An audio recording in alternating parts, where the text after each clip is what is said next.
ನಮಸ್ಕಾರ news first ಎಜುಕೇಶನ್ಗೆ ಸ್ವಾಗತ. ನಾನು ಪ್ರೀತಿ ಆಕಾಶ್.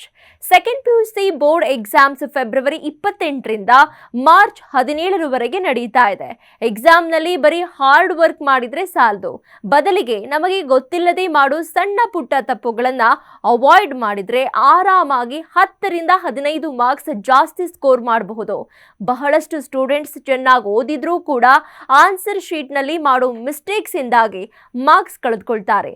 ಈ ವಿಡಿಯೋದಲ್ಲಿ ಅಂತಹ ತಪ್ಪುಗಳನ್ನ ತಿದ್ದಿಕೊಳ್ಳೋದು ಹೇಗೆ ಅಂತ ಹೇಳ್ತೀವಿ ನೋಡಿ.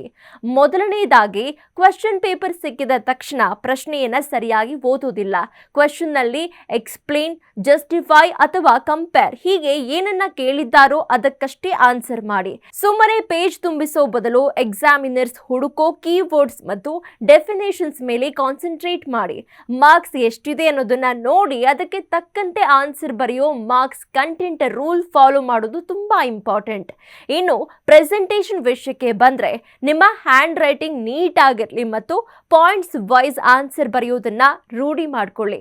ಸೈನ್ಸ್ ಆಗಿರ್ಲಿ ಅಥವಾ ಕಾಮರ್ಸ್ ಆಗಿರ್ಲಿ, ಡಯಾಗ್ರಾಮ್ಸ್, ಈಕ್ವೇಷನ್ಸ್ ಮತ್ತು ಎಕ್ಸಾಂಪಲ್ಸ್ ಬರೆಯೋದ್ರಿಂದ ನಿಮಗೆ ಈಸಿಯಾಗಿ ಮಾರ್ಕ್ಸ್ ಸಿಗುತ್ತೆ. ಸ್ಪೆಲ್ಲಿಂಗ್ ಮಿಸ್ಟೇಕ್ಸ್ ಮತ್ತು ಕ್ಯಾಲ್ಕುಲೇಷನ್ ಎರರ್ಸ್ ಆಗದಂತೆ ಎಚ್ಚರ ವಹಿಸಿ. ಇವು ಸಣ್ಣ ತಪ್ಪುಗಳಾದ್ರೂ ನಿಮ್ಮ ಸ್ಕೋರ್ ಕಡಿಮೆ ಮಾಡ್ತವೆ. ಟೈಮ್ ಮ್ಯಾನೇಜ್ಮೆಂಟ್ ಎಕ್ಸಾಮ್ ಹಾಲ್ನಲ್ಲಿ ಬಹಳ ಮುಖ್ಯ. ಸ್ಟಾರ್ಟಿಂಗ್ನಲ್ಲಿ ಇರೋ ಪ್ರಶ್ನೆಗಳಿಗೆ ಜಾಸ್ತಿ ಟೈಮ್ ವೇಸ್ಟ್ ಮಾಡಿ ಕೊನೆಯಲ್ಲಿ ಅವಸರ ಮಾಡಬೇಡಿ. ಪ್ರತಿ ಸೆಕ್ಷನ್ಗೆ ಇಷ್ಟು ಟೈಮ್ ಅಂತ ಮೊದಲೇ ಪ್ಲಾನ್ ಮಾಡ್ಕೊಳ್ಳಿ. ಹಾಗೆ ಇಂಟರ್ನಲ್ ಚಾಯ್ಸ್ ಇರೋ ಪ್ರಶ್ನೆಗಳಲ್ಲಿ ಯಾವುದು ನಿಮಗೆ ಪಕ್ಕಾ ಗೊತ್ತಿದೆಯೋ ಅದನ್ನೇ ಸೆಲೆಕ್ಟ್ ಮಾಡಿ. ಎಕ್ಸಾಮ್ ಮುಗಿಯೋಕೆ 10 ನಿಮಿಷ ಮುಂಚೆಯೇ ಬರೆದು ಮುಗಿಸಿ. ಒಂದು ಸಾರಿ ರಿವಿಷನ್ ಮಾಡೋದನ್ನ ಮರಿಬೇಡಿ. ಕೊನೆಯದಾಗಿ ಎಕ್ಸಾಮ್ ಫಿಯರ್ ಅಥವಾ ಭಯ ಬಿಟ್ಟು ಕಾನ್ಫಿಡೆಂಟ್ ಆಗಿರಿ. ಪ್ಯಾನಿಕ್ ಆದ್ರೆ ಓದಿರೋದು ಕೂಡ ಮರೆತು ಹೋಗೋ ಸಾಧ್ಯತೆ ಇರುತ್ತೆ.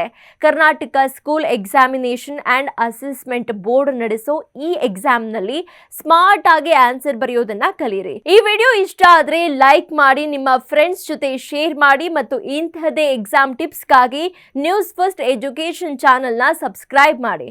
All the best.